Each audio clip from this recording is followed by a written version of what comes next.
제가 소개할 수 있어서 참 기쁘게 생각하고 한편으로는 조금 아쉽습니다. 좀 더 많은 성도들이 모이는 예배 때 목사님 강사로 모실 수 있었으면 훨씬 더 좋았을 텐데 하는 좀 아쉬움은 제 마음 한켠에 있긴 합니다만은 그래도 기쁜 마음이 더 큽니다. 김진수 목사님 좀 소개해드리면 1981년도에 강서침례교회 전도사로 세움 받으셨어요. 그러니까 78년도에 강서교회가 개척됐거든요. 그러니까 굉장히 초기인 것을 아실 수 있죠. 그러니까 초기에 김석규 목사님과 함께 이 주님의 몸된 교회를 세우기 위해서 헌신하셨다는 거 알 수 있고, 그 다음에 92년, 그러니까 약 한 10년 정도 사역하시고 92년도에 1월 달로 제가 기억하는데 목사 안수를 강서교회에서 받으셨습니다. 그때 아마 각초로 목사님도 같이 받으셨던 것으로 제가 기억을 합니다. 그리고 2년 뒤 94년도에 가양성서침례교회를 개척하셨었고요.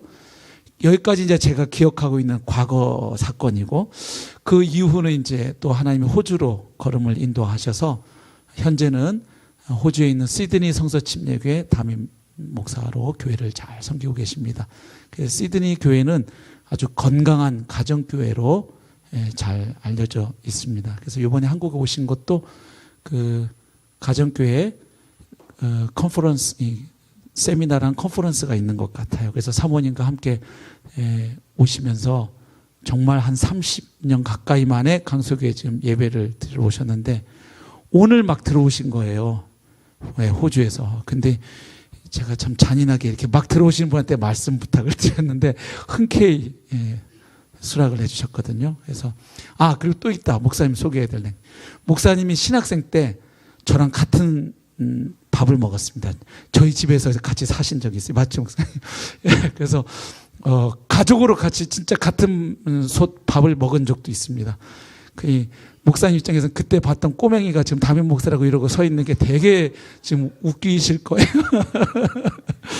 이 시간 목사님 나오실 때 따뜻한 환영과 격려의 박수로 또 말씀 저희들이 받기 원합니다 하는 마음으로 좀 박수로 맞아주시면 고맙겠습니다.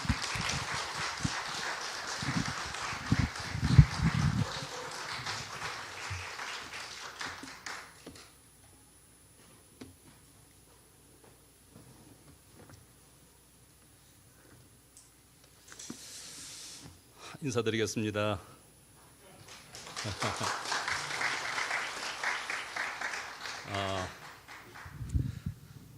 우리 김경석 목사님께서 이렇게 간증이나 설교 이렇게 말씀하셨는데 사실은 제가 우리 강서침례교회 목사님, 성도님들에게 설교할 것까지는 없는 것 같고 너무 오랜만에 왔기 때문에 아마 간증하는 게 더 맞을 것 같은 생각이 들어요.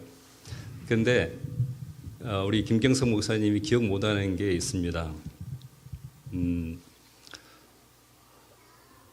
제가 1974년도에 워서울리 선교사님 전도지 받고 처음 교회를 나갔어요. 그리고 그때 고등학교 1학년 때였는데 고등학교 2학년 때 대구 성서침례교회에서 김석규 목사님께서 부목사님 계시면서 어린이 주일학교 부장을 하시는데 저를 교사로 임명을 해주셨어요. 그때 제가 처음 맡았던 반이 초등학교 1학년 반이었는데 그때 우리 김경석 초등학교 1학년이었고요. 또 담임 목사님이 주인호 목사님인데 아들이 추필립 같은 1학년이었어요. 그래서 이제 제가 처음으로 토요일 날 그 성경을 본문을 달달달 외워가지고 첫 교사니까 1학년 반에 들어갔는데 조그마한 교실을 내줬어요. 들어갔더니 1학년들이 저를 쳐다보는 눈빛이 너무 똘망똘망 해가지고 그때 이 눈보다 더 똘망똘망했어요. 저를 쳐다보는 그 순간에 제가 머리가 백지처럼 하얗게 돼가지고 간밤에 외웠던 거 다 잊어버려가지고 할 말을 잊어버렸어요. 말을 못하고 한참 쳐다보고 있다가 도대체가 할 말이 없더라고요. 그래서 나왔어요. 그냥 나왔어요. 교실에서 나왔더니 또 김석기 목사님께서 들어가서 마지막 때우고 나오라고 그래가지고 그게 제가 교회에서 그 선생님 교사 한 첫 번째 경험이라 가지고 지금도 못 잊어버립니다. 그때 얼마나 식은땀이 나고 머리가 하얗게 됐던 건지. 예. 그렇게 했고 이제 김석규 목사님께서 평택으로 올라오셔서 평택의 시골서 1년간을 목회를 하셨어요. 그때 제가 서울 신학교 올라오고 서울에는 아는 데가 없어가지고 평택까지 가서 제가 전도사를 했어요. 그때 이제 1년간을 그곳에서 평택에서 같이 지내고 목사님이 서울로 개척을 오셨어요. 1978년도 3월 16일 하곡 이동에서 목사님 댁에서 개척할 때 제가 찬송인도했습니다. 김석규 목사님 설교하시고 저는 찬송인도하고 제가 강서침례교회 개척 멤버입니다. 창립 멤버. 예, 78년도부터 시작해가지고 94년 개척 나갈 때까지 제가 강서침례교회의 그 모든 산 역사를 다 알고 있습니다. 그리고 우리 김경석 목사님하고는 룸메이트죠. 한 방 썼어요. 왜냐하면 목사님 방이 많지 않기 때문에 같은 방을 늘 같이 하고 또 제가 같은 김씨니까 어떤 사람들은 저를 목사님의 큰아들인 줄 알았어요. 그렇게 할 정도로 이렇게 오랫동안 제가 목사님 댁에 살고 그렇게 자라왔고요. 또 교회 강서침례교회에 처음에 하곡 이동에 집에서 개척할 때 그리고 곰달래길에 지하 만들 때 제가 같이 지하 만들고 저는 군대 갔어요. 예, 군대 갔다 제대하고 오니까 강서침례교회가 목동 사거리에 거기 옮겨갔어요. 그래서 저는 이 교회에서 담배가 굵었고 한참 젊은 나이를 여기 강서침례교회에서 있었고 또 강서침례교회에서 제 사랑을 만났습니다. 예, 제대하고 와서 오니까 제 아내가 강서침례교회에서 구원받아서 간증할 때 부흥 집회에 간증하는 모습을 보면서 제가 완전히 반해가지고 프로포즈를 했고 1년을 기다렸다가 그렇게 이제 만나게 됐습니다.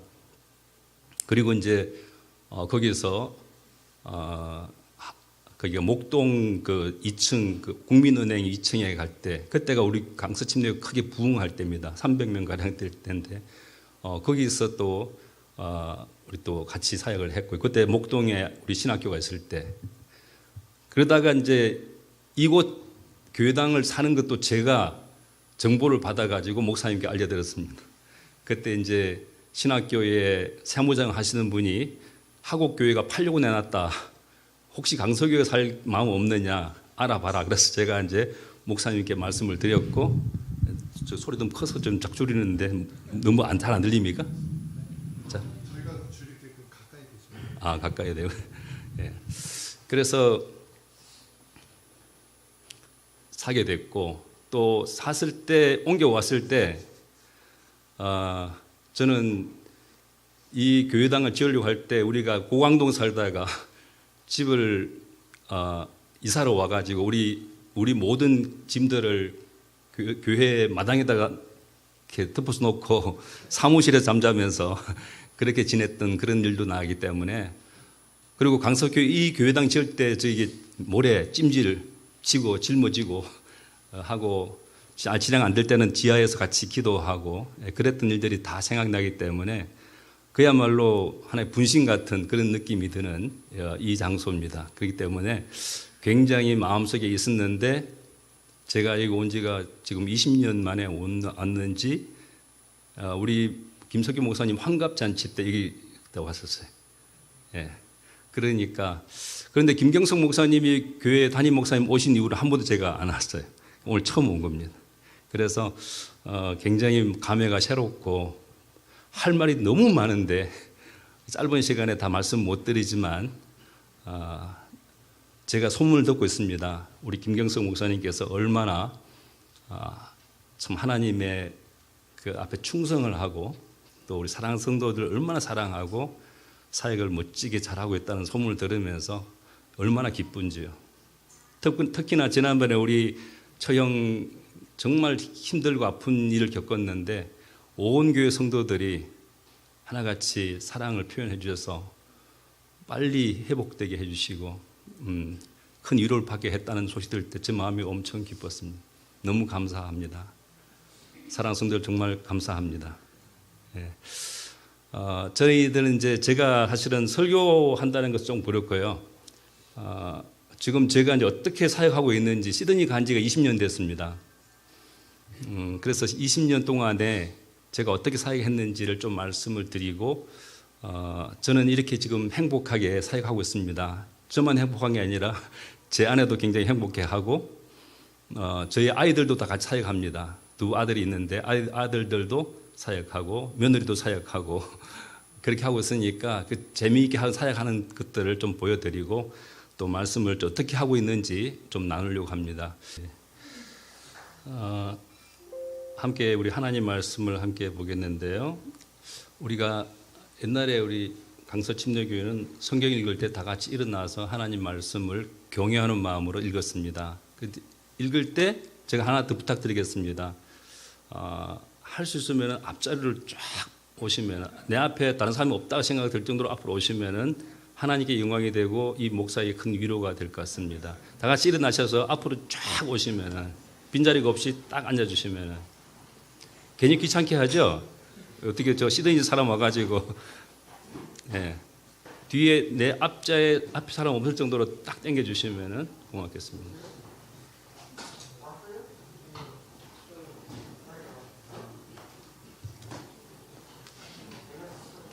예,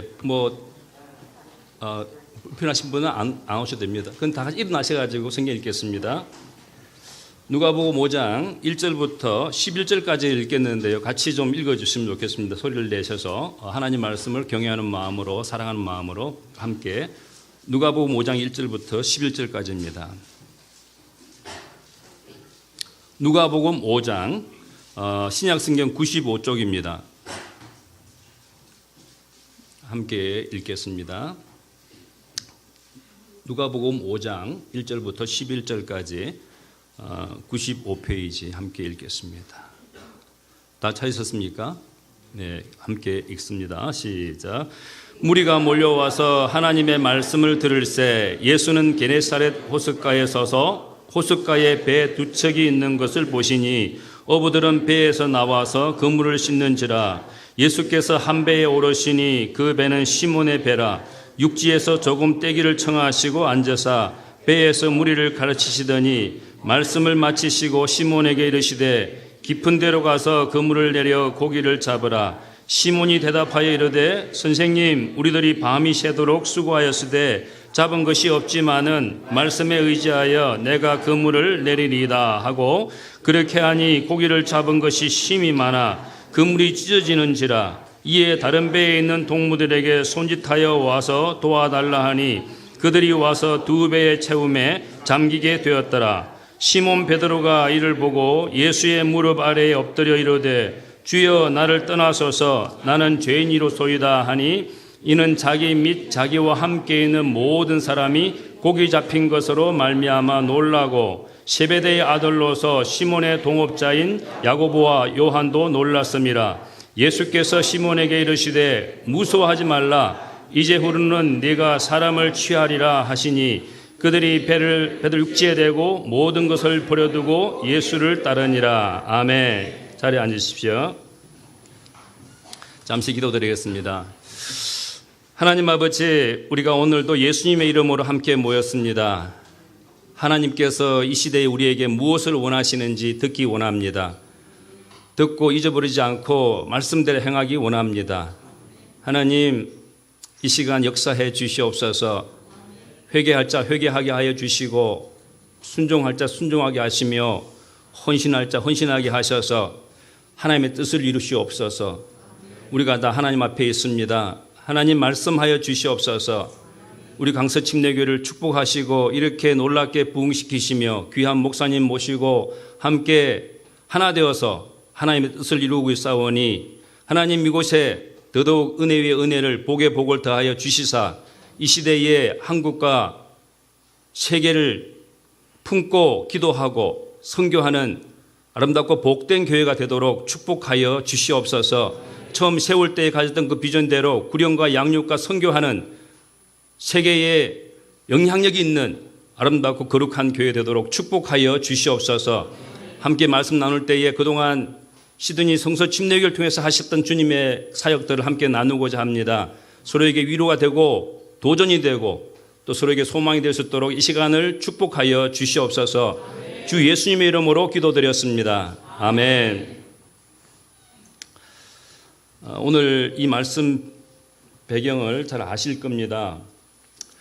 예수님께서 광야에서 시험 당하시고 그리고 이제 갈릴리로 가셔서 사역하시는데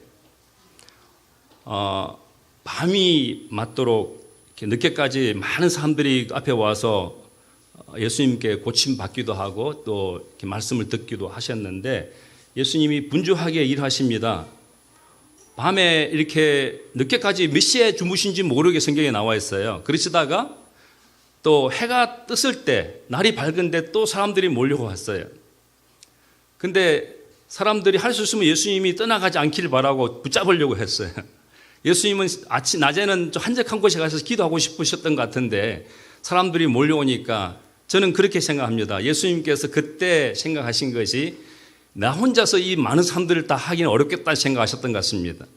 그래서 예수님께서 갈릴리 바닷가에서 게네사렛 호숫가에서 이게 이제 두 배가 떠 있는 걸 보시고선 그 바깥에 계시다가 배를 불러가지고 배에 올라가셔가지고 바깥 보고 사람들에게 말씀하시는 그런 장면이 나오시는데 예수님께서 그러십니다.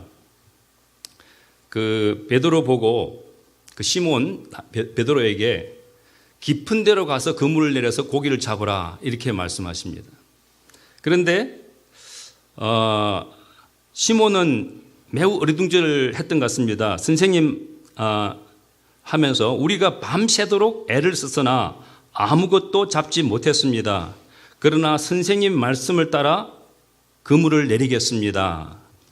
참 이 말씀이 그때부터 지금까지 이렇게 위대한 말씀이 없는 것 같습니다. 이렇게 순종하는 말씀이 없는 것 같습니다. 우리 같으면 아마 그렇게 했을 겁니다.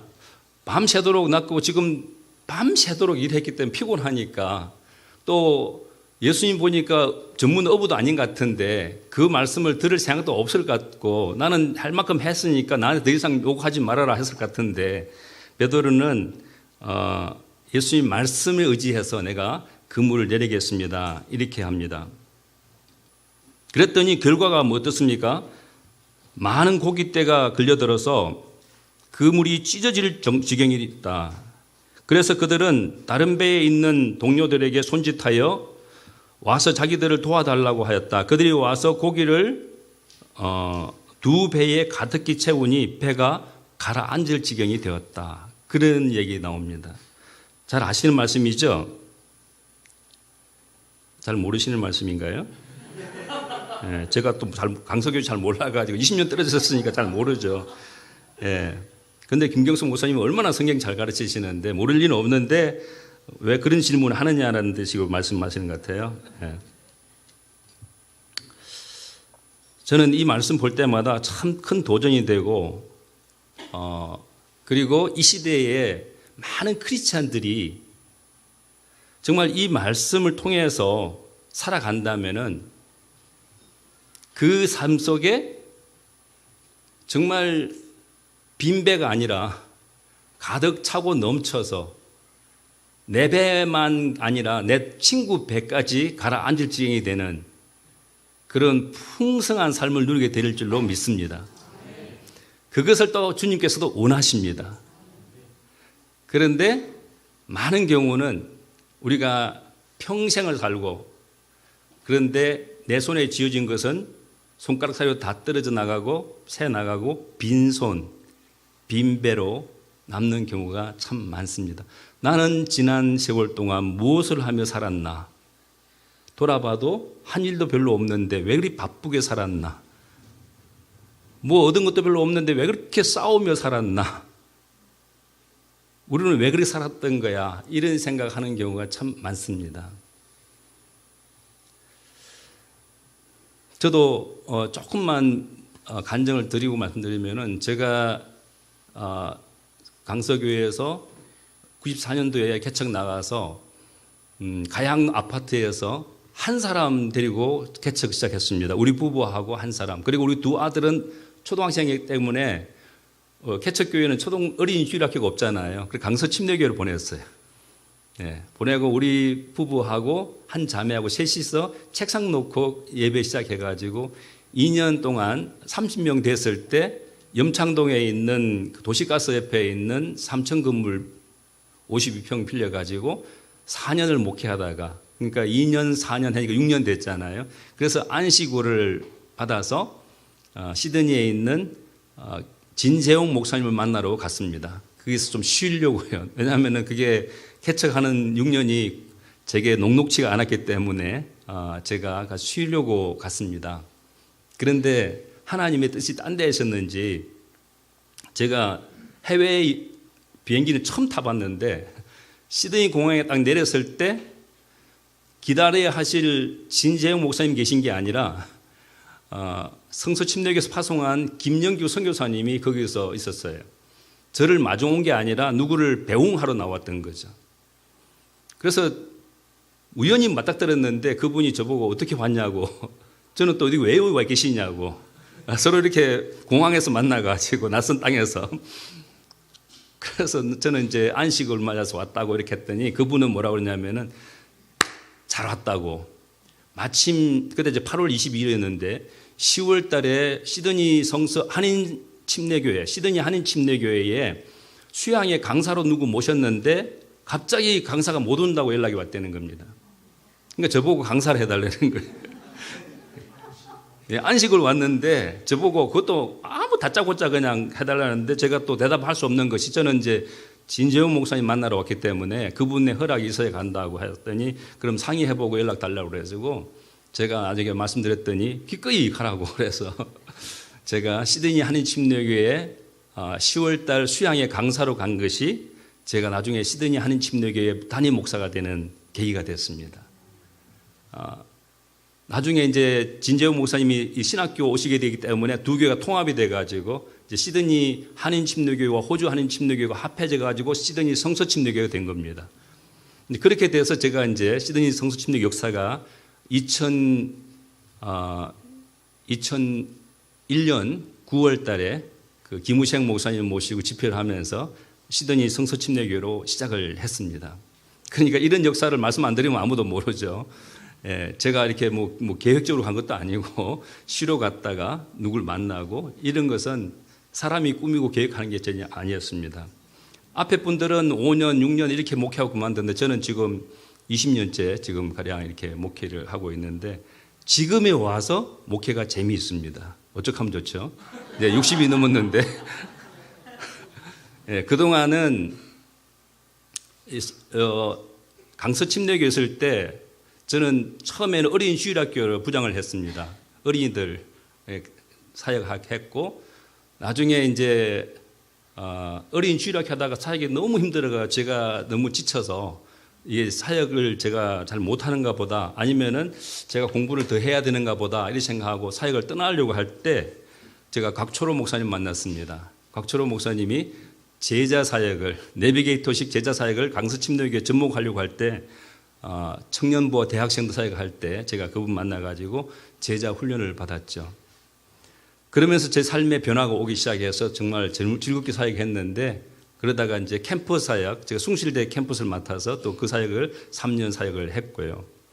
그러다가 또 이제 중고등부 사역도 또 3년 하고, 그리고 이제 교회당 건축할 때 좀 돼가지고서 제가 작년 제자 훈련을 사역을 또 했습니다. 그래서 강서 침례교수만 어린이 주일학교 청년 사역, 또 중고등부 사역, 장년 사역. 특히 청년 사역은 그 당시 청년들 중에 운전할 수 있는 사람이 하나도 없었습니다. 저 혼자만 운전했습니다. 제가 항상 선발 때와 후발 때 다 책임지고 제자 훈련을 할 때 이렇게 세미나도 수련회도 하고 그렇게 했던 게 기억납니다. 제가 배운 게 그거라서요. 시드니 가서 10년 동안을 그 사역에 집중했습니다.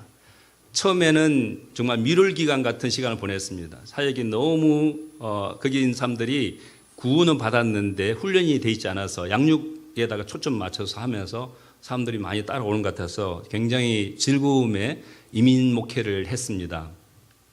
한 7년 정도 되니까 제 바닥이 다 드러나고 번아웃이 돼서 정말 탈진이 돼서 그때부터 이제 힘들기 시작했습니다. 목회제를 떠나고 싶은 그런 마음이 많이 들었는데 떠날 수가 없는 형편이었습니다. 그런 세월을 3년을 지냈습니다. 강단에 서기가 싫고 교회 가기 싫어지는 목사. 강단에 서면 뒤에 식은땀이 흐르고 쳐다보는 분들이 늘 배고파하는 것 같은데 배를 채워줄 수 있는 능력이 없는 제 자신을 보면서 무기력감이 빠지고, 전도는 안 되는데 사람들은 나가기는 하고 자꾸 나가기만 하고 이제 그런 사역이었습니다. 목장도 열심히 제자 훈련했기 때문에 각 목장을 세워서 목자들이 성경 가르치고 가르치든지 배우든지 하라고 열심히 가르쳤는데, 나중에 목자들이 그런 얘기를 했습니다. 목사님, 이제 한 7년 동안 이민 목회를 해봤기 때문에 이민 사회를 잘 알지 않습니까? 정말 힘들게 삽니다. 2잡, 3잡 뛰면서 밤낮 없이 뛰다니고 열심히 사는데, 자식들을 키우기 위해서 해외에 나와서 말도 잘 안 되고 문화도 틀리고 모든 게 낯선 땅에서 힘들게 사는데 어떻게 매주 목장을 합니까? 목장을 격주로 하면 안 되겠습니까? 그렇게 물어왔을 때 목사가 안 된다고 말을 못 하겠더라고요. 그렇게 하자고 그랬습니다. 그래서 목장을 격주에 한 번씩 하니까 한 번 빠지면 한 달에 한 번 하는 겁니다. 그러니까 그렇게 하니까 한 달에 한 번 하니까 재미가 없어지니까 목장을 안 하는 일이 많아지기 시작합니다. 그리고 배가 고프니까 아우성이 지기 시작하죠. 그래서 굉장히 힘들어지기 시작할 때 또다시 제 마음속에 위기가 와서 이 길이 아닌가 보다. 제가 있는 것이 교회에 도움이 안 되는 것 같아서 제가 자리를 비켜줘야 되겠다. 그런 생각이 들었었습니다. 그래도 다른 대안이 없기 때문에 3년을 더 버텼습니다.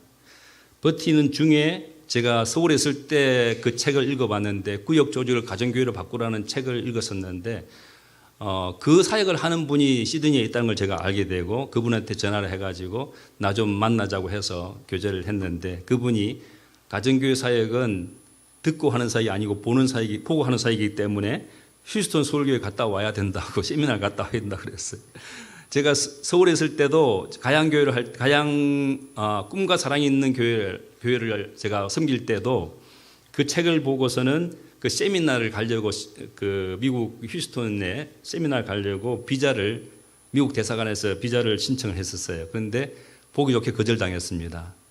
재산도 없기 때문에 분명히 들어가면은 안 나올 거다 이런 생각했나 봅니다. 미국 대사관에서.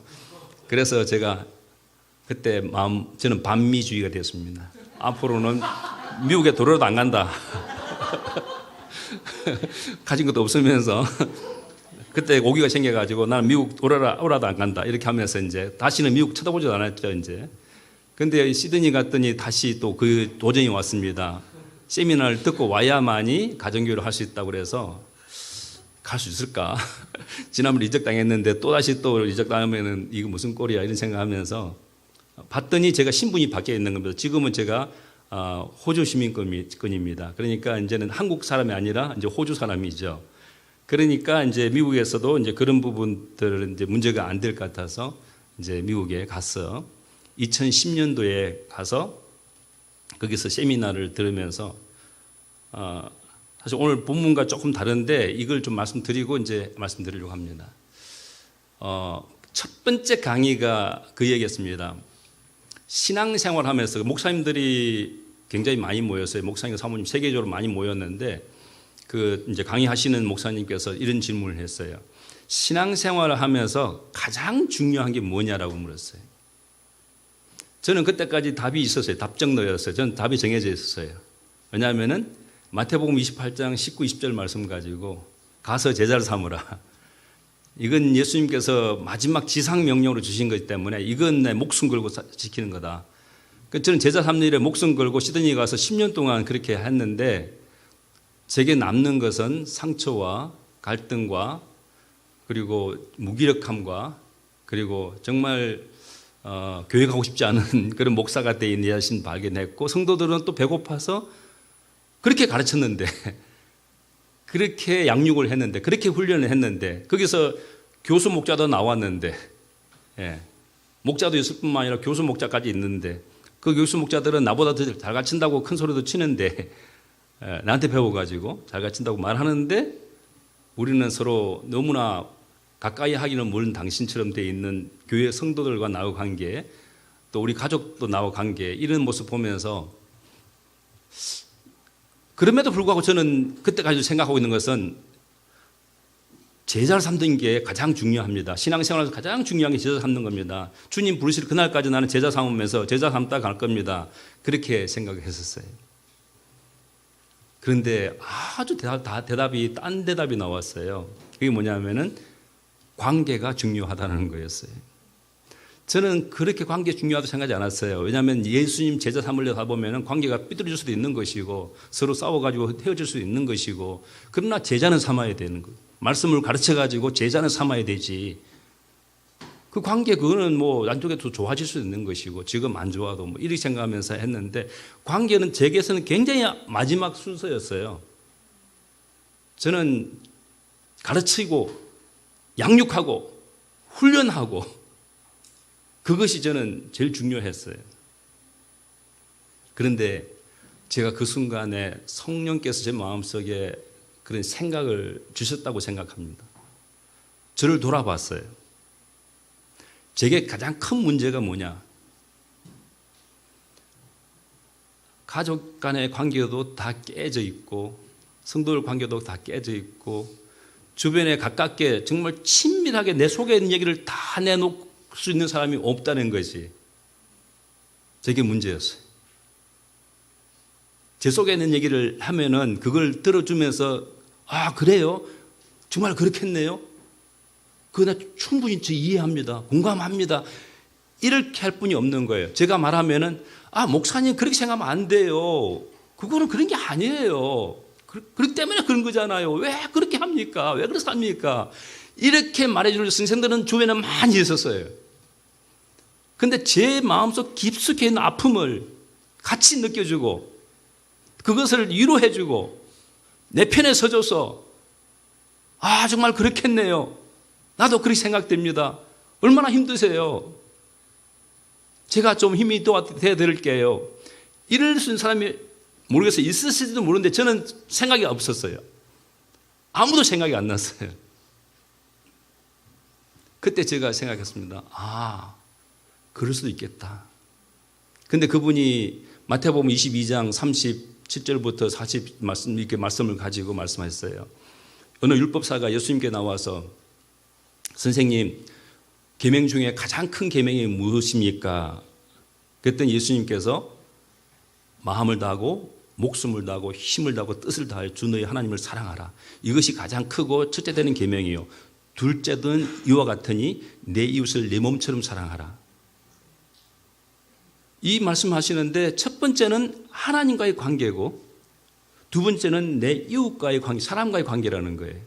근데 이 관계가 다른 게 아니고 같은 거라는 거예요.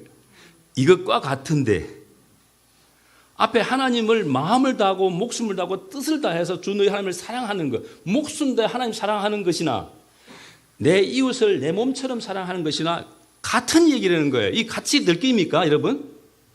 같은 걸로 느낍니까? 감히 하나님 사랑하는 것하고 사람 사랑이 같을 수 있습니까? 아니 같은 거예요? 하나님 사랑하는 거나 사람 사랑하는 게 같은 거예요? 대답을 안 하세요? 너무 감동받으셨나요?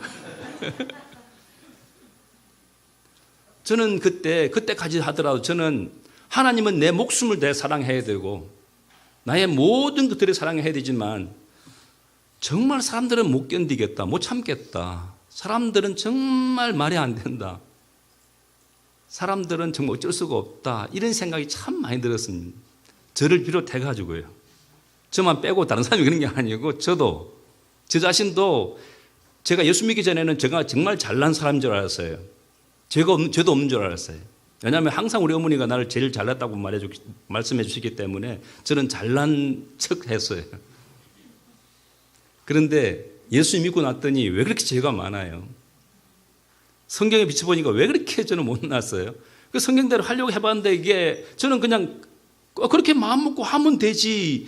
그건 뭘 어려워. 이렇게 했는데 나이가 들어갈수록 그게 안 되는 거예요.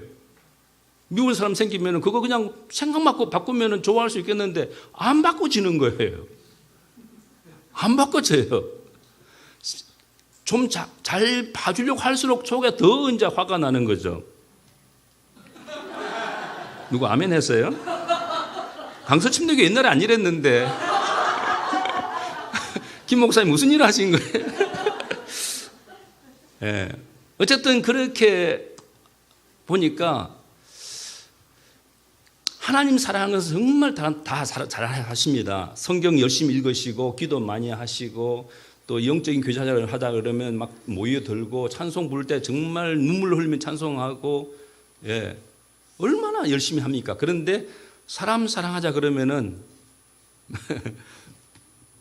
정말 참지 못하고 견디지 못하고, 예, 마음에 드는 사람들끼리만 모여가지고 얘기하고, 특히 교회 처음 온 사람 있으면 할 말이 별로 없어가지고 몇 마디 인사만 하고서는 그냥 모른 척하고, 자주 만난 손길 만나가지고 그냥 막 그냥 열을 올리고 그 할 얘기는 많잖아요. 그렇게 살아갔습니다. 그런데 예수님께서는 마음을 다하고 목숨을 다하고 뜻을 다해 주 너희 하나님을 사랑하는 것이나 내 이웃을 내 몸처럼 사랑하는 것이 같은 얘기를 한 거죠. 제가 그때 알았습니다. 내가 하나님 사랑이 너무나 적구나. 왜냐하면 내 안에도 내가 제대로 참지 못하고 품지 못하고 용서하지 못하고 사랑하지 못하고 있으니까. 내 아들들도 내가 제대로 사랑하지 못하고, 성도들은 말할 것도 없고요. 늘 뭔가 거리감이 있는, 내 아내가 늘 저한테 하는 말 중에 아주 귀에 못이 박혀 들어서 한 말이, 당신하고 말하면 벽에 말하는 것 같아. 이런, 벽에 대두고 말하는 것 같다는 거예요. 저는 왜냐하면 무슨 말을 하면은 그건 이런 것이고 저건 그렇으니까 더 이상 말하지 마. 그만 이렇게 하니까 벽 대고 말하는 것 같은 거죠. 그러니까 아내와 제 관계가 좋아질 수가 없잖아요. 저는 늘 미스터 해결사거든요. 딱딱딱딱 끊어가지고 더 이상 여기까지. 나는 당신을 가르치는 선생이고 제자를 삼아야 되니까. 당신이 어려워하는 이유는 내게 순종하지 않기 때문에 어려운 거예요. 순종만 하면 제자가 되고 당신은 행복해질 수 있어. 문제는 불순종이야. 그게 제 항상 답이었어요. 아들들도 마찬가지. 제게 불순종하기 때문에, 성도들도 불순종하기 때문에, 순종하면 다 해결되는 것이었어요. 그런데 제게 관계에 엄청난 그 장애가 있다는 걸 저는 다른 사람과 관계를 할 줄은 모르더라고요. 다른 사람 말을 경청할 줄을 모르더라고요. 끝까지 들어줄 줄 모르고, 그리고 그 말을 빨리 들어서 이해하려고 하는 노력도 없고, 특히 공감 부분은 정말 제로예요. 공감 능력이 떨어졌어요. 다른 사람이 아픔을 내가 내 아픔으로 느낀다는 거, 다른 사람이 기뻐하는 걸 내가 기쁨으로 느낀다는 거, 그런 부분들은 거의 찾아보기 어려웠어요. 그래서 나는 하나님은 정말 내 사랑하고, 나는 정말 영적 지도자인데, 목사니까 영적 지도자인데, 다른 사람들하고 관계를 보니까 그냥 백지에 가까울 정도로. 제가 그때 알았습니다. 제가 하나님을 사랑하는 영적 지도자가 아니라 영적 어린아이인 것을, 육신적인 사람인 것을 그때 깨닫고서 내가 정말 이걸 배워야겠다. 관계부터 배워야겠다. 제자 훈련 내려놓고, 제자 훈련이 뭔지 모르지만 하여튼 내려놓고, 일단은 제가 마음을 다해서 목숨을 다해서 뜻을 다해서 하나님 사랑하는 것처럼 내 이웃을 내 몸처럼 사랑하는 것부터 한번 시작해보자. 근데 하루아침에 됐을까요? 안 됐을까요? 어떻게 잘 아세요? 제가 저를 누군지 아시고 말씀하시는 거예요? 네, 맞습니다. 안 됐습니다. 근데 10년 만에 이제 조금 돼가고 조금 되고 있습니다. 왜냐하면 제 아내가 행복하다는 얘기를 하기 시작했고, 아들들이 행복하다고 말하고, 사역이 즐겁다고 말하고, 성도들이 교회 생활이 재밌다고 즐겁다고 행복하다고 말하니까, 예, 성도들이 행복하면은 목사는 정말 더할 나위 없이 행복합니다. 그런데 이제 성도들이 놀면서 행복한 건 절대 아닙니다. 그 어느 때보다도 성도들이 열심히 삽니다. 그래서 그 얘기를 좀 하려고 하는 겁니다. 제가 오늘 제목이 깊은 데로 나가서 그물을 던져라 하는 겁니다. 깊은 데로. 얕은 물가에서 놀지 말고 깊은 데로 가서, 정말 우리는 정말 깊은 데로 나가서 그물을 던져본 일이 있는가 한번 생각해 보시길 바라고 말씀 나눈 겁니다. 깊은 데로 나가서 그물을 내렸던 시몬은 예수님이 하나님이신 것을 알게 됩니다. 예수님께서 깊은 데로 가서 그물을 내려서 고기를 잡으라고 하시니까 시몬 베드로가 말합니다. 선생님, 우리가 밤새도록 애를 썼으나 아무것도 잡지 못했습니다. 그러나 선생님의 말씀을 따라 그물을 내리겠습니다 라고 했습니다.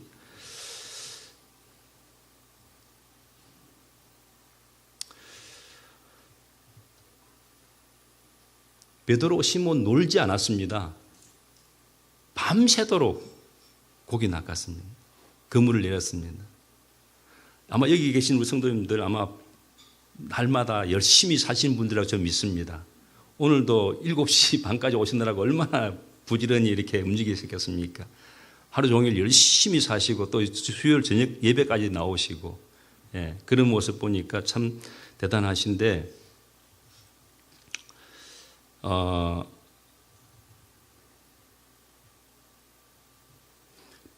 예수님 말씀을 따라서 그물을 내렸더니 많은 고깃대가 걸려들어서 그물이 찢을 지경이 됐다고 했습니다. 그리고 다른 배에 있는 동료도 불러가지고 그 배에도 실었더니 거기도 가득 들었다고 그랬어요. 근데 그 상황을 보는 순간에 베드로에게 하나님께서 그것을 계시해 주셨는지 자기 깨우쳤는지 베드로가 이렇게 말합니다. 주님, 나에게서 떠나 주십시오. 나는 죄인입니다. 그전까지는 베드로는 죄인이라고 생각하지 않았습니다. 그물을 내렸는데 밤새도록 그물을 던지고 고기를 낚았는데 한 마리도 못 낚았는데 예수님 말씀을 따라서 그물을 던졌더니 웬걸 그물이 찢어질 정도로 되고 두 배에 가득 싣고도 배가 가라앉을 정도 될 정도로 이렇게 고기 잡히는 거 보면서 베드로는 그때서야 눈이 열린 겁니다. 하나님 앞에서 자신의 모습을 보게 되고 내가 죄인이구나. 그걸 깨달은 거죠. 우리가 예수님 말씀을 따라서 깊은 데로 가서 그물을 내리면은 하나님을 경험하게 됩니다. 하나님 말씀이 들리고 하나님 세계가 보이고 하나님이 느껴집니다. 그리고 자신을 발견하게 됩니다. 깊은 데로 안 가면 모릅니다. 하나님 말씀 쫓아 안 가면은 모릅니다. 모를 일입니다. 제가 우리 교회 최근에 있었던 얘기를 한 사람 얘기를 좀 들고 싶은데요. 제 아내는 지금 시드니에서 패밀리 데이케어 교사를 하고 있습니다. 우리 집에서 아이들 4명을 돌보는 일을 일주일에 5일 동안 합니다. 그런데 처음에는 우리가 그 한 것이 먹고 살려고 한 게 아니고 교회의 어린이 우리 교회 성도들의 아이들을 어디다 맡기고 부모들이 일터를 가든지 학교를 가야 되는데 맡길 데가 없는 겁니다. 그 당시만 하더라도 그게 데이케어가 별로 없었어요. 그래서 아내가 어느 날 그 학부모들이 사모님 좀 기도 좀 해주세요. 우리 아이를 맡길 데가 없어요. 학교를 가야 되는데 일을 가야 되는데. 그래서 사모님이 생각하기를 내가 하면 안 될까? 이런 생각이 들었다는 거예요. 그래서 가능하겠는데 그런데 어떻게 해야 되지? 하니까 교육을 받고 자격증을 받아가지고 해야 된다는 거예요. 그래서 이제 교육받고 자격증을 받는데 거의 1년가량 걸렸어요. 그 준비하는 기간. 그러니까 준비해가 문을 딱 열었더니 그것도 집도 그냥 우리가 싼 집을 살다가 그거 하기 위해서 비싼 집을 얻어가지고 문을 딱 열었더니 그 아이들이 안 기다리고 딴 데 다 가버린 거예요. 애써 준비해놨더니 올 아이들이 없는 거예요. 이거 어떻게 해야 되지? 그렇게 했다가 나중에 이제 또 하나님의 은혜로 이제 여럿이 와서 지금 4년 동안 시드니에 소문날 정도로 잘하고 있습니다. 한때는 막 데이케어 3개나 할 정도로 이렇게 안에 사업수단이 뛰어나가지고 이렇게 했는데 그런데 사실은 그게 목적이 아니거든요. 그 엄마 아빠들을 전도하는 게 목적인 거예요. 그 중에 이제 한 사람이 있었습니다. 아이를 데리고 늘 아침마다 픽업해 와서 이렇게 이제 아이 맡기고 이제 가는 그런 부모한테 우리 집에 같이 밥 한 먹자. 그렇게 해가지고 그 사람을 이제 목장에 들어오게 하고, 내 아내가 지금 목자도 하고 있습니다. 그래 목자를 하면서 이제 목장에 들어와가지고 그 사람이 우리는 이제 처음 공부하는 게 생명의 삶이라고 전도 성경 공부 같은 거 13주를 공부를 합니다. 생명의 삶 공부를 듣고 생명의 삶 공부를 듣는 중에 예수 영접을 하고 침례를 받고, 그가 한국에 나올 일이 있어가지고 제가 그 때 맞춰가지고 그 사람이 평신도 세미나를 들을 수 있는 그런 기회가 있어서, 새신자인데 작년 4월 달에 교회 처음 나왔으니까 그 과정 한 3개월 거의 다 끝나게 할 쯤에 이제 그렇게 했더니 그 형제가 순종을 했어요. 자기 부부가 사실은 처갓집도 들려야 되고 뭐 친가 들려야 되지만은 평신도 세미나를 가겠다고 했어요. 그래서 남송교회라는 곳에 가서 평신도 세미나를 듣고 오면서 목자로 헌신을 했어요. 그래서 정말 우리 교회에서는 완전히 불신자 부부가 우리 교회에 와서 1년도 안 돼서 예수 영접 침례 받고 목자로 헌신해서 목장을 이렇게 하는 그런 사람이 됐습니다. 근데 이 형제가 목자로 이렇게 헌신할 때 사실 어찌 보면은 제일 우리 교회에서는 제일 이제 처음 믿은, 새로 믿은 사람 중에 한 사람인데, 얼마 전에 간증을 했는데 이렇게 말했어요. 작년 3월 달에 분가를 했어요, 목장을. 우리 사람이 이제 몽골 목장인데 그 몽골 목장에 속해 있는 사람이 이제 목장 분가할 때 목자, 목녀 외에 다른 두 가족이 따라 나가요. 그래서 성인 5명, 어린이 4명 그렇게 목장에 나갔어요. 남아있는 우리 사모님과 남은 식구가 성인이 4명, 아이들이 2명 이렇게 있었어요. 그런데 이제 이번 5월 3일 날 자기들이 목장에 모였는데 자기 목장 식구가 성인 5명, 어린 아이 4명이었다가 성인이 9명, 어린이가 8명 됐어요. 그 17명이 모였다는 거예요. 이쪽에 우리 몽골 목장도 지금 성인이 8명, 어린 아이가 2명 그대로 있어요. 더 많이 늘었죠, 성인들이. 분가를 했는데도 불구하고 오히려 더 부흥이 된 그런 걸 얘기하면서 이 목자가 굉장히 감격에 젖어가지고 자기 또 목장 식구가 이번에 또 평신도 세미나를 갔어요. 그러니까 옛날에 우리 제자 훈련할 때도 사이클이 1년이다 이렇게 말하고 2년이다 이렇게 말했는데, 이 완전히 불신자가 구원받고 예수 믿고 침례 받고 또 다른 사람을 돕는 사람을 바뀌는 데가 1년이면 됐던 거였어요. 1년 과정으로. 앞으로 계속 1년으로 이렇게 돌아갈 수 있는 그런 것이 이제 정착이 돼가는 그런 과정을 보게 되는 거죠. 그런데 이것만 말씀드리면은 사실은 큰 문제, 큰 간증이라 할 수 없는데, 이 형제가 자기 어머니가 인천에 살고 계시는데 작년에 어머니를 불렀어요. 이제 관광 비자를 가지고 이제 시드니로 오셨는데 관광으로 오신 게 아니에요. 아들이 어머니 예수 믿도록 하기 위해서 3개월 그 비행기 표를 끊으면서 13주 동안 생명의 삶 듣도록 만든 거예요. 어머니가 시드니 오셔가지고 시드니 유학 오신 거죠. 3개월. 그래가지고 13주 동안 저한테 생명의 삶 수강을 하시면서 예수 영접하고 침례까지 받고 인천 돌아가셨어요. 돌아가실 때는 이전에는 천주교 다녔는데 그 갔을 때는 이제 그 다음 코스를 이제 생명의 삶 다음에 새로운 삶 공부를 하게 돼요. 새로운 삶 들을 수 있는 교회로 이렇게 연결시켜서 그분이 신앙생활을 지금 잘하고 계시는 거예요. 또 그걸로 끝나면 또 간증이 아니에요. 그게 또 동생이 한 명이 있어요. 남동생 한 명이 시드니에서 같이 일하고 있는데 그 동생한테 계속해서 예수 믿으라고 간증을. 왜냐하면 그 전에는 같이 이제 서로가 관계가 그렇게 썩 좋지는 않았던 것 같아요. 왜냐하면은 호르몬이 밑에서 굉장히 고생을 많이 했던 형제간이에요.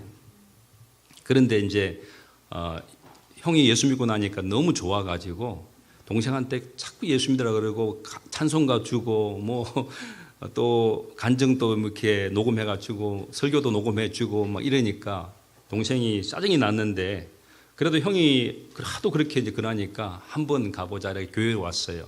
교회 온 날 어떤 형제가 광야에서라는 찬송을 봉헌송을 불렀어요. 광야에서라는 그 찬송 들으면서 그냥 완전히 매료되었어요. 그 찬송을 마음에 은혜가 돼가지고 그 주간에 100분을 들었대요. 그 찬송을. 그리고 생명상 공부하러 들어왔어요. 생명상 공부를 하고 그 형제가 예수 영접하고 침례받고 지난 주간에 평시도 세미나 갔다 와서 목자로 헌신을 했어요. 거기는 1년도 안 걸렸어요.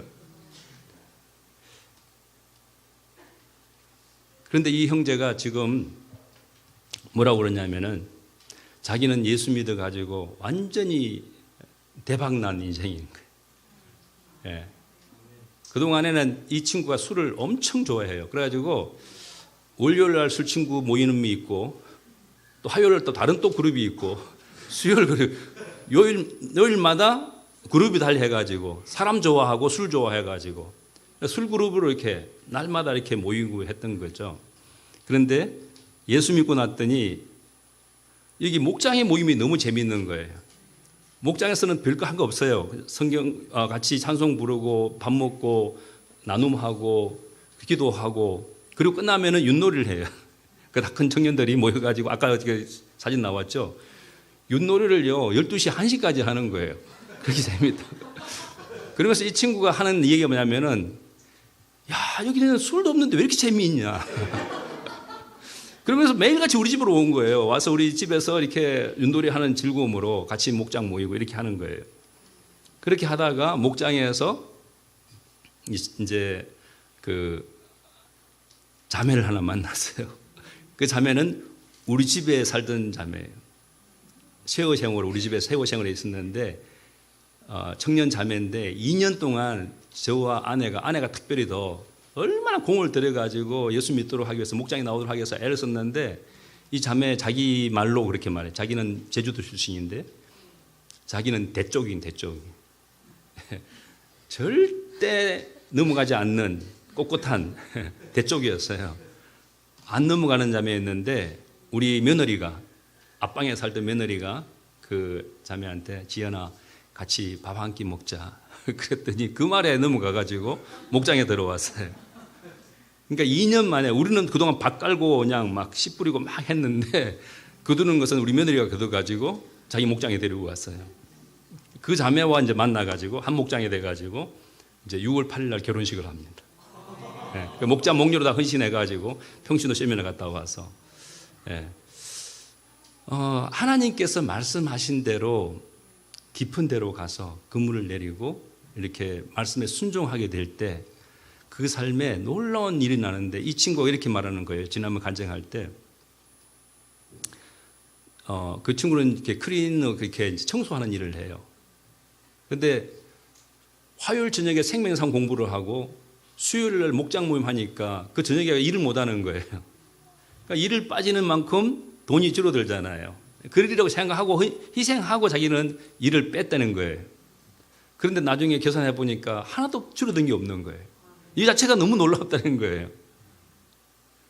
그리고 또 거기다가 더 이제 나가서 토요일 날 우리 새벽 기도 하는데 토요일 날 새벽 기도는 평일 날은 그냥 개인적으로 기도하지만 토요일 날은 다 같이 기도회를 하는데 기도회할 때 우리는 VIP가 very important person이에요. 우리에게 너무나 중요한 사람, 소중한 사람들, 그게 바로 불신자들입니다. 예수님께서 그들을 위해서 그토록 사랑하시고 그들을 위해서 목숨 버리신 그 불신자들, 다른 교회 다니는 사람들은 아니고 불신자들, 그들을 위해서 우리가 기도를 열심히 하는데 그걸 위해서 그 친구가 토요일 날 참석하고 싶어가지고 토요일 날 일을 안 하는 거예요. 6일 일하던 것을 5일 일하는 거예요. 그러면 당연히 수입이 떨어져야 되잖아요. 하나도 표가 안 나는데 똑같대. 이 친구가 그렇게 간증을 해요. 제가 그렇게 간증시킨 게 아니고요. 그렇게 간증을 하는 거예요. 어떻게 분명히 일이 줄어들고 시간이 줄어들면 수입이 떨어져야 되는데 안 떨어지는 게 신기하다는 거예요. 다른 쪽으로도 일도 많이 주고. 그래서 그런 간증을 하는 볼 때 우리 성경에 나오는 것처럼 그물을 예수님께서 던지라고 던졌더니 고기가 너무 많아가 그물이 찢어지고 배가 가라앉을 정도 되는. 왜냐하면 지금 그 수입만 하니까 뭐 별 차이가 없지 않나요? 더 뭐 대박 난 거 아니잖아요. 이렇게 말씀하실 수 있죠. 근데 이 친구 마음은 지금 너무 흥분돼가 저한테 이런 간증을 했어요. 교회 앞에서 분명히 자기가 간증을 했어요. 목사님, 저는 앞으로 우리 교회에 목자 100명을 세우는데 헌신합니다. 뭐 자기 돈 안 드니까 뭐 내질러도 괜찮죠. 돈 드는 게 아니잖아요. 그냥 무조건 던지는 거죠. 그냥 100명 제가 하겠습니다. 근데 기분은 좋아요. 예, 우리 교회 저런 강자가 나타나는 게 안 자체가 예, 뭐 돼도 안 돼도 상관없는데요. 정말 그런 소원을 가졌다는 자체가 너무 우리 마음을 행복하게 해주는 거예요. 그 형제가 말하면 사람들 전부 다 그냥 같이 호응을 할 정도로 그렇게 잘 나가는 거죠. 여러분, 깊은 데가 어디 같습니까? 깊은 데가. 예수님께서 깊은 데로 나가 그물을 내려 고기를 잡으라 그랬는데 깊은 데가 어디 같습니까? 그 게네사렛 호수, 갈릴리 호수 깊고 낮은 데가 있을 겁니다. 그러니까 예수님께서 고깃대가 딴 데 모이는 걸 예수님이 그 포인트를 알고 계시면서 그쪽으로 가라 했을까요? 예수님은 사실 목수시잖아요. 물론 예수님이 하나님이시니까 다 아시리라고도 생각할 수 있어요. 근데 저는 깊고 낮은 게 중요한 게 아니고 예수님 말씀에 순종하는 거. 예수님 말씀에 순종하려면 뭐가 필요합니까? 예수께서 말씀하시기를 아무든지 나를 따라오려거든 자기를 부인하고 날마다 제 십자가를 지고 나를 쫓을 것이니라. 나를 부인한 일이 없으면 절대 예수님 말씀대로 못 삽니다. 따르지 못합니다. 기도하려면은 그 기도 시간 내기 위해서는 다른 하는 것을 내려놔야 됩니다. 성경 읽으려면은 다른 게임 하는 거나 비디오 보는 거나 TV 보는 거나 다른 친구 만나서 그냥 수다 떠는 그런 거 내려놔야만 성경 읽을 수 있습니다. 말씀대로 하려고 그러면은 나 그동안 그렇게 안 살았는데 그런 생각도 못 했는데 난 그렇게 생각 안 해요. 이렇게 말하면 끝나는 거예요. 그런데 예수님은 깊은 데로 가서 그물을 내려요. 베드로가 예수님보다 훨씬 더 어부로서는 전문가 아니겠습니까? 그게 잠빼 굵었는데 밤새도록 낚아봤는데 어딘들 안 찔러봤겠습니까? 베드로는 흔히 알 거예요. 나 밤새도록 해봤어요. 그거 안 가본 데가 없어요. 이렇게 말할 수 있습니다. 그런데 말씀에 의지해서 그물을 내리겠습니다. 그때 하나님을 경험하는 겁니다. 순종하지 않으면 하나님 경험할 수 없습니다. 하나님은 어느 시대고 어느 역사고 간에 순종하지 않은 사람 통해서 일하신 일이 없습니다. 하나님도 못하는 일은 그겁니다. 순종하지 않는 사람 통해서는 하나님 일 못하시는 겁니다. 항상 제 생각에는 내 경험에는 나는 이렇게 하고 싶습니다라는 말들을 하는 사람 통해서 어떻게 하나님께서 일하시겠습니까? 예수님도 하나님 앞에서 할 수 있거든 이 잔이 내게서 지나가기를 원합니다. 그러나 내 원대로 마옵시고 아버지 원대로 되기를 원합니다. 예수님의 위대한 그 헌신이, 그 순종이 거기 있는 겁니다. 베드로도 마찬가지죠. 나 밤새도록 해봤지만 그러나 말씀을 의지해서 예수님 말씀대로 내 그물을 내리겠습니다. 말씀대로 순종하게 되면은요, 이 천지를 지으신 그 말씀이신데 마지막 심판하실 그 말씀이신데 무슨 일이 안 되겠습니까? 예, 우리 삶에 뭐 안 되는 게 있습니까? 말씀대로 다 해봤는데 안 되는 일 있습니까? 예, 우리가 내 생각에는 나는 해봤어요 하는데 그것도 자기의 하나의 이 패러다임, 자기의 사고방식입니다. 정말 하나님께서 세우신 사람을 통해서 말씀하시면은 기꺼이 순종할 수 있으면 그분은 그럼 절대적일까요? 절대적이지는 않죠. 그러나 하나님이 책임지시죠. 하나님이 세우셨으니까. 그건 자기 잘못이 아니죠. 나는 순종했을 뿐인데. 많은 사람들은 지도자들이 말하는 것에 대해서 잘 순종 못합니다. 왜냐하면 그분도 실수할 수 있잖아요. 틀릴 수 있잖아요. 그런 얘기하면서 잘 안 합니다. 그런데 사실은 자기가 살아서 그렇습니다.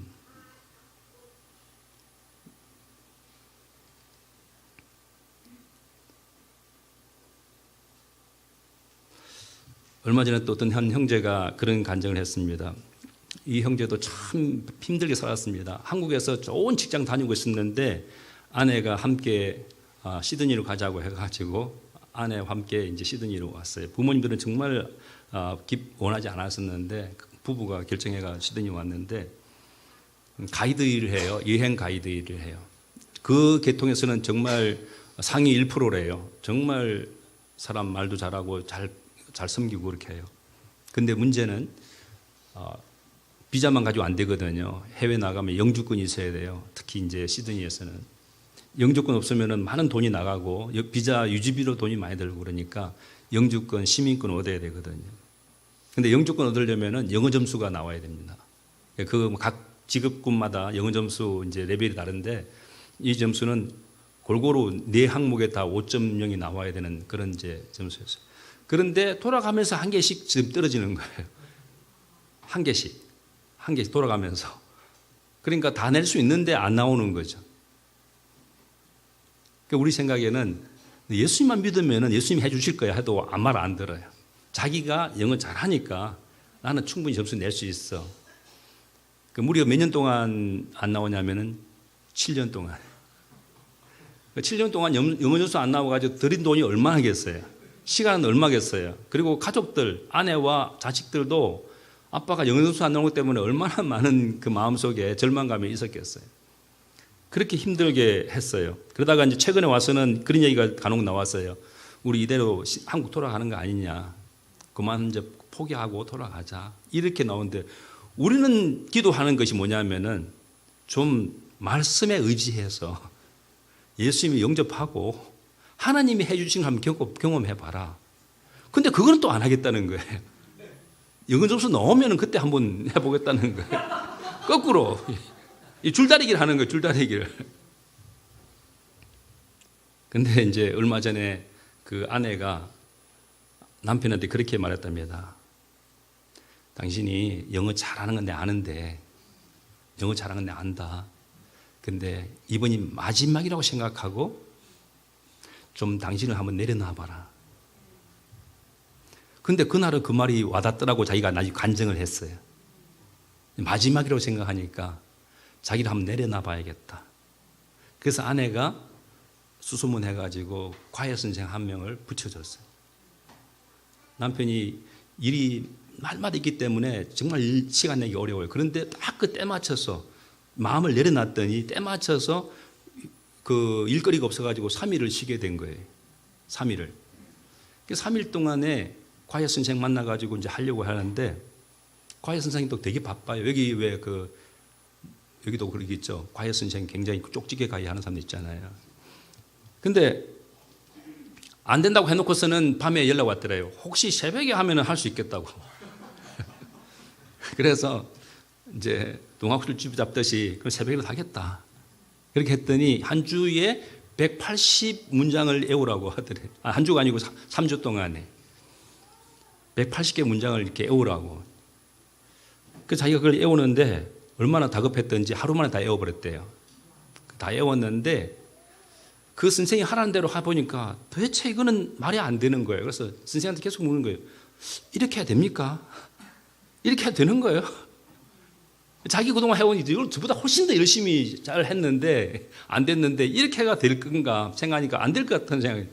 그런데도 불구하고 자기가 아내와 약속한 게 있으니까 내려놓자 생각해가지고 내려놓고 그분이 시킨 대로 외우고 다 외웠다니까 또 더 문장을 주고 또 외우고 또 이렇게 해가지고 했는데 3일 후에 시험을 치게 됐는데요.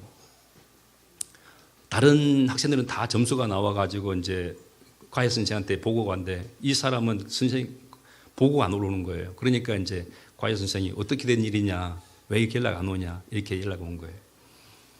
그래서 보니까 연락 안 왔다 그러니까 나중에 보니까 이리 된 거예요. 이 사람의 점수가 평소에 나온 것보다 너무 턱없이 많이 나와버린 거예요. 그러니까 그 채점한 사람들이 이거 뭔가 실수 있는 거 아니냐 실수가 있어서 이게 점수가 이렇게 나온 거 아니냐. 그러니까 다시 채점을 하느라고 시간이 더 오래 걸린 거예요. 예, 그래서 아카데미 7.0이 나와버린 거예요. 그러니 놀랄 수밖에 없잖아요. 이 친구가 놀랐어요. 그래가 예수 영접하겠다는 거예요.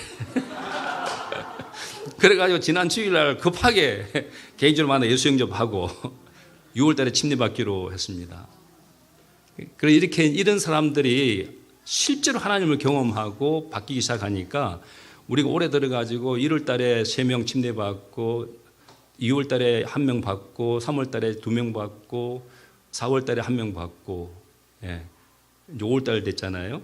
그러니까 지금 올해 들어서 매월 침례를 받고 7명 받았는데 5월 달에도 지금 70이 넘은 어른 한 분이 쓸개를 떼내면서 눈물로 예수님 영접하고 꼭 그렇게 해야만이 되는가? 쓸개 떼야만 예수님 점수가 안 나와야 예수 영접해야 되는가? 사람들 좀 지혜로우면은 좀 좋은 말 할 때 그냥 발대면 되는데 꼭 쓸개를 떼고 점수를 안 주고 이렇게 해야만이 예수 영접하는 그런 사람들이 있는 것 같아요. 우리는 좀 그 전에 좀 지혜롭게 이게 예수님께서 베드로에게 말씀하실 때 그물을 던지라 그러면 던지면 되는데 안 던지고 계속 있다가 그런 일이 나는 것 같아요. 어쨌든 5월 달에 두 분이 예수님 영접했어요.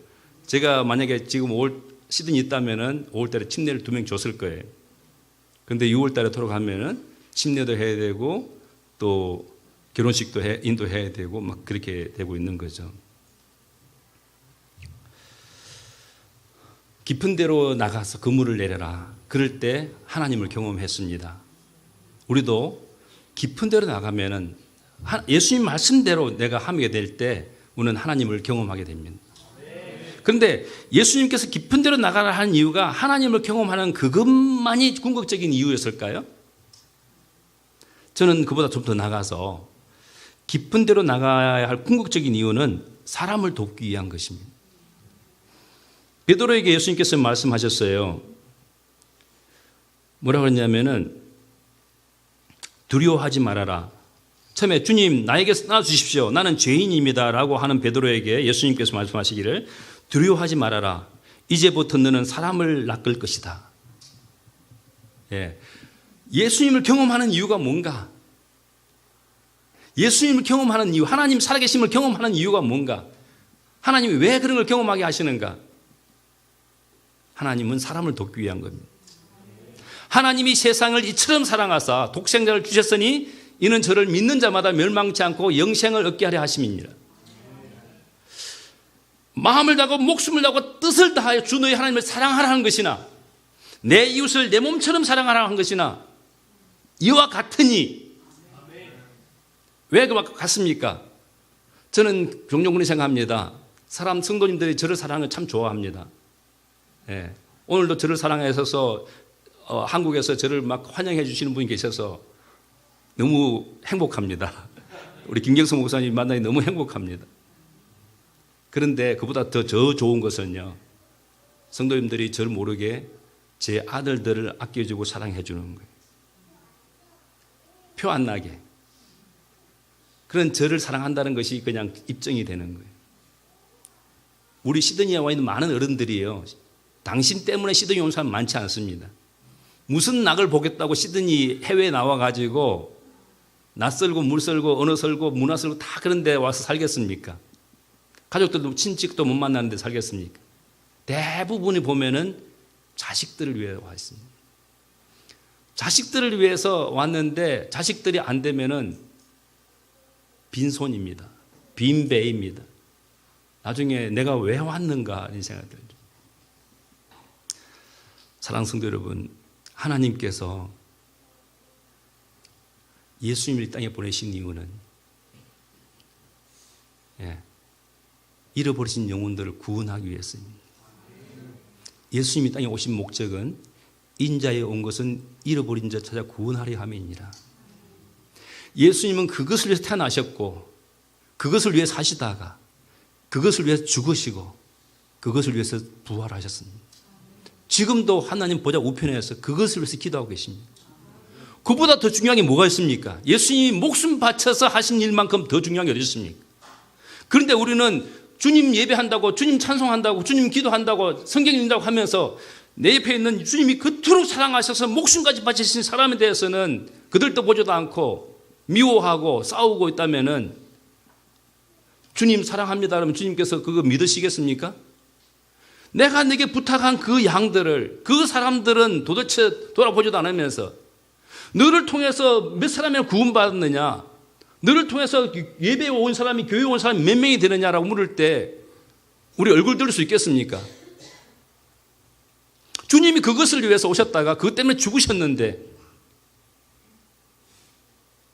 주님 사랑한다는 말을 지금 사람들이 굉장히 오해하고 있어요. 입으로 그냥 주님 사랑합니다 하면은 그냥 예수님께서 그렇게 믿을 줄로 생각하고 있는 사람이 있어요. 나를 사랑한다면은 주님께서 말씀하신 나를 사랑한다면은 그 사람을 사랑해. 나중에 예수님 앞에 갔을 때 그렇게 예수님 말씀하십니다. 너는 나가 감옥 가실 때 돌아보았고 병들었을 때 나를 또 찾아봤고 애로울 때 나를 위로해줬고 주님 내가 언제 그렇게 했습니까? 네 옆에 소자 중에 한 사람, 작은 자 중에 한 사람, 별로 쓸모없는 사람 그 한 사람을 돌아보고 위로해주고 찾아보고 사랑하고 그게 바로 다 나를 위한 거야. 왜? 주님이 그것 때문에 땅에 오셨었고 그것 때문에 죽으셨고 그것 때문에 부활하셨으니까 이제 예수님이 이제 승천하셔서 가셨으니까 우리가 그 일을 해야 되는 거 아닙니까? 예수 그리스도의 몸인 교회가 안 하면 누가 하겠습니까? 나라에서 해주겠습니까? 대통령이 해주시겠습니까? 뭐 구청에서 해주겠습니까? 시에서 해줍니까? 국회의원이 해주겠습니까? 전혀 아닙니다. 하나님의 나라, 이 교회만 그것을 할 수가 있습니다. 그걸 할 수 있는 사람이 바로 난데 내가 안 하면 누가 하겠습니까? 옆에 사람이 하겠습니까? 다 옆에 사람. 우리 모두의 일은 아무 사람 일도 아닙니다. 바로 내가 그 일을 해야 됩니다. 지금 제가 행복하다는 한 얘기가 바로 그겁니다. 우리는 비전 목표가 그겁니다. 평신도 사역자를 만드는 겁니다. 모든 성도들이 사역자가 되는 것이고요. 그럼 목사는 뭐합니까? 목사는 사역자들을 돕는 역할을 합니다. 그들이 사역하고 그들이 신방하고 그들이 전도하고 그들이 양육하고 그들이 설교하고 목사는 그들을 하여금 잘하도록 도와주는 역할을 합니다. 평신도 지도자가 세워지는 거예요. 아까 목자, 목녀가 전부 다 지도자들입니다. 그들이 너무너무 잘합니다. 그래서 제가 행복합니다. 그들이 그렇게 자기 일 다 하면서도 자기 목장 사역을 다 하고 있으니까 그러니까 제가 그분들이 그 사역하면서 너무 행복해해요. 그리고 자기 VIP를 돌보는 일을 저보다 더 잘 돌봐요. 왜 그러냐면요. 목사는 일반 성도들하고는 너무나 생활이 달라요. 그분들이 직장에 제가 갈 수가 없잖아요. 그분들이 학교에 제가 갈 수가 없잖아요. 그러나 그분들은 학교에도 직장에도 그들이 같이 있으니까 똑같은 사람인데 그들이 예수 믿는 모습이 다르면은 표가 나고 모범 받을 수가 있어요. 목사가 아무리 좋은 모범 보여도 그건 목사니까 이러면은 목사는 모범이 될 수가 없습니다. 목사는 그라운드에서 감독같이 코치처럼 할 수는 있지만 선수가 될 수가 없습니다. 선수는 성도들이 해야 되는 겁니다. 필드에서 뛰는 사람은 선수가 뛰는 것이죠. 우리 목자, 목녀들은 선수들입니다. 바로 그들 삶 속에 깊숙이 개입해가지고 그들 도와본 분들이 얼마나 즐겁게 돌고 있는지 모릅니다. 그리고 또 하나는 이 세대를 꿈꾸게 하고 꿈을 이루게 한 정말 이 세대 1.5세 2세대 우리 다음 세대들은 다음 세대에 이끌어 나갈 지도자들이 되기 때문에 아낌없이 투자합니다. 그들이 정말 교회가 얼마나 좋은 것인가를 경험하도록 하기 위해서 우리는 교회 어린아이들 목장에서 같이 목장 예배하고 주일날도 처음부터 끝까지 다 같이 예배드리고 시대 통합 예배를 드립니다. 처음에는 성도들이 좀 이해를 못했어요. 목사님 아이들이 찬송을 부를 줄 압니까? 목사님 설교를 들을 줄 압니까? 그리고 자꾸 예배 시간 왔다 갔다 떠드는데 어떻게 그 견딥니까? 그냥 중간에 내보냅시다 이렇게 했어요. 제가 말씀드렸습니다. 어린 아이들이 목사 설교를 알아듣거나 찬송을 부를 줄 알아서 앉는 게 아니고 부모들이 어떻게 예배드리는지 보고 싶어서 앉아놓은 거예요. 부모 좀 보라고. 부모가 어떻게 예배드리는지 보라고. 그 느낌을 좀 가지라고. 분위기를 좀 익히라고. 교회 가서 어른들 예배 드리는 거 보면서 아, 예배는 이렇게 드리는 거구나. 근데 아이들이 안 듣는 것 같은데요. 정말 재미있어요. 우리 교회에서 제가 처음에 할 때 그 예배를 부르심 중에 수고하고 무거운 자다 다니게로 하는 그 찬송을 부르는데, 그리고 사랑해요 목소리 높여 찬송을 부르는데, 우리 목자 중에 딸이 하나 있는데, 딸 둘이 있는데, 그 딸이 집에서 목욕을 하는데 거룩한 예식을 먼저 한답니다. 수고하고 무거운 자들 목욕하기 전에 먼저 이거 부른대요. 예, 정말 안 보는 것 같은데 어떻게 그걸 다 따라 하는지 모르겠어요. 애들이, 어린 애들이. 목자가 막 그냥 웃어가지고 그냥 배꼽을 잡았다는 거예요. 그리고 또 어떤 아이는 우리가 이제 목장에서도 나눔할 때 항상 먼저 감사 제목 나누고, 힘든 일은 거기서 이렇게 막 나 힘듭니다 하고 막 이렇게 막 구구절절 내놓는 게 아니고 그걸 기도 제목으로 바꿔서 기도 부탁을 합니다. 예. 그러면은 어린 아이가 잠자기 전에 엄마 이쪽으로 오세요. 800에 아빠 이쪽으로 오세요. 우리 감사 제목 나누고 봅시다. 예, 또 그러면 또 부모가 또 배꼽을 잡는다는 거예요. 그 어린애들이 그냥 그 주일날 앞에 나와서 마이크 잡고 감사 제목 나누기 위해서 주중에 감사할 일들을 만들고 있어요. 예. 스푸전이 말한 것처럼 정말 별빛 주심 감사하면 달빛 주시고, 달빛 주심 감사하면 햇빛 주시고, 햇빛 주심 감사하면 더 이상 빛이 없는 천국빛을 주신다고. 예. 우리 성도들의 처음에 제가 그 제자 사역을 하다가, 제자 사역할 때는 그렇게 주로 나눴어요. 한 주간 동안 힘든 거 좀 나눠보세요. 그러면 같이 막 공감해주고, 아, 이거 얼마나 힘들었겠어요. 정말. 그런다 보니까 전부 다 죽는 소리만 하고 살았어요. 끙끙 앓는 소리만 했어요.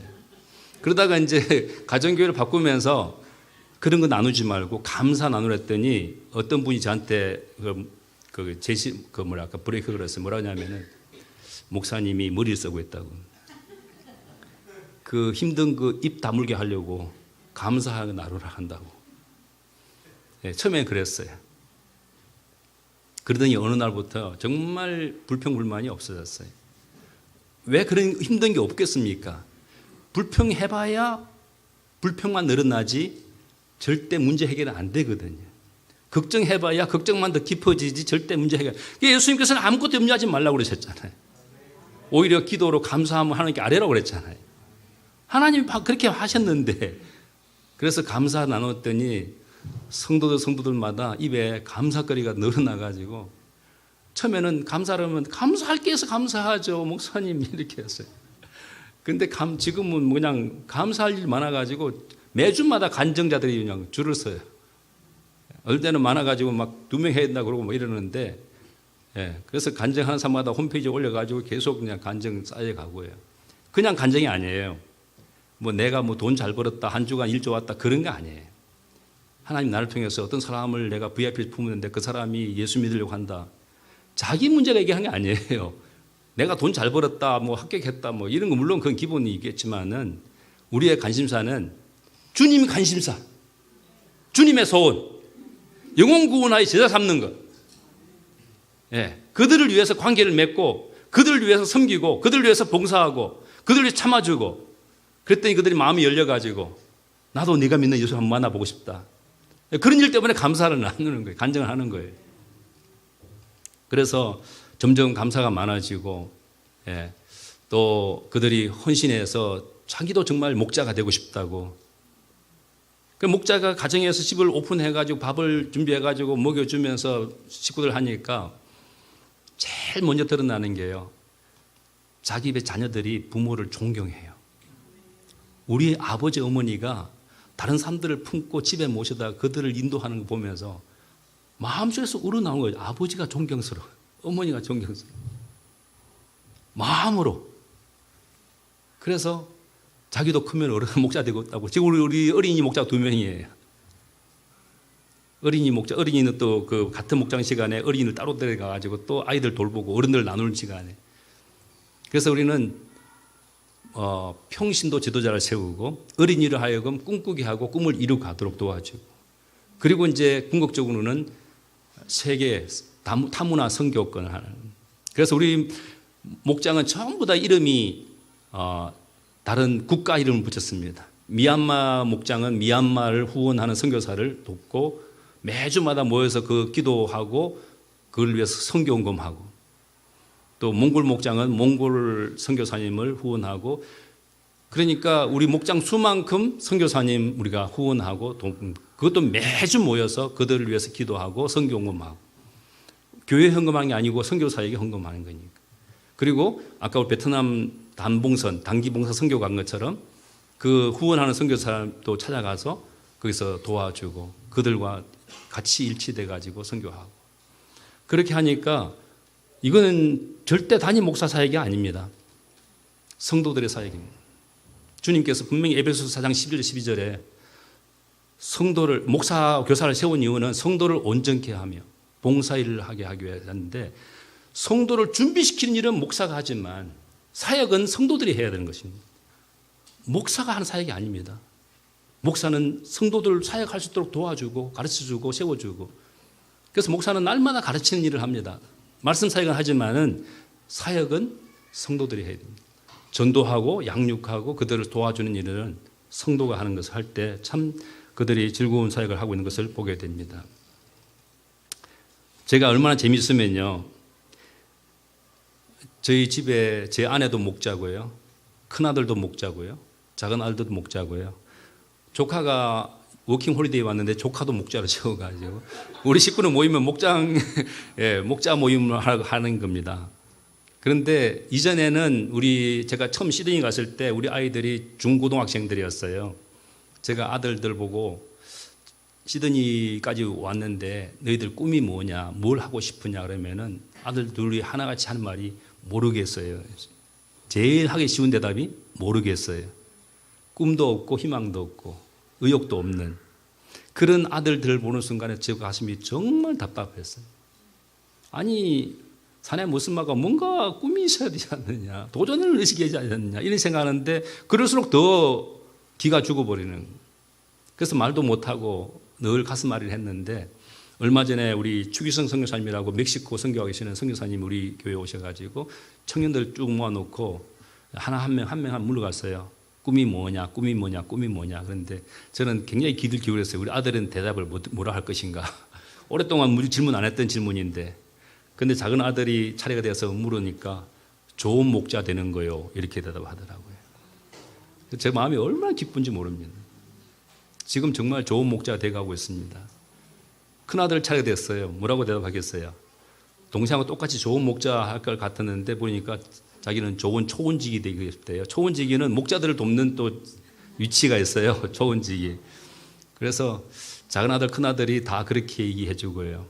큰 아들, 작은 아들 함께 아삽중창단 찬양에서 작은 아들은 일렉을, 큰 아들은 베이스를 치면서 찬양 사역을 이렇게 섬기고, 이렇게 하는 모습 보면서 시드니에 있는 많은 목사님들 저를 많이 부러워합니다.